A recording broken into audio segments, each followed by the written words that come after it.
से आज चौकी के तोड़ के ले जा बनसौआ हजरिया के छोड़ के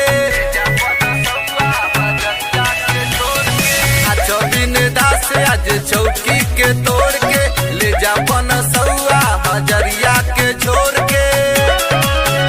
आज नमरी से झोरी तोरा टूट जाई रे केहू बोली तो जाने से सूत जाई रे आज तंबू में हो आज तंबू में राइफल उठ जाई रे आज तंबू में राइफल उठ जाई रे।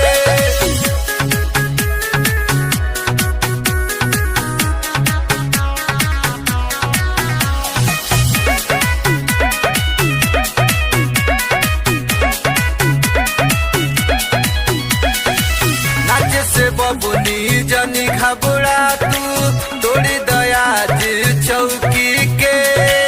नच के आज माहौल बना दो कमरा पंचौकी के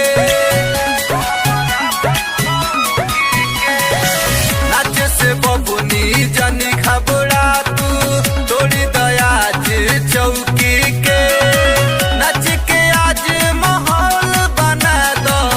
कमरा पंचौकी के पूरा महफिल में लोग सब जुट जाई रे केहू बोली तो जाने से सूत जाई रे आज तंबू में हो आज तंबू में राइफल उठ जाई रे आज तंबू में राइफल उठ जाई रे।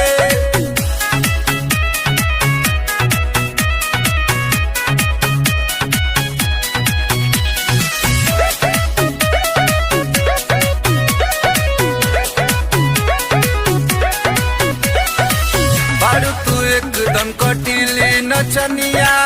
दिल के हमारा भागलू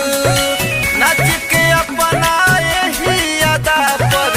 इति बिहार में छा गईलू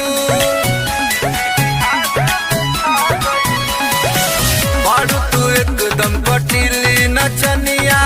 दिल के हमारा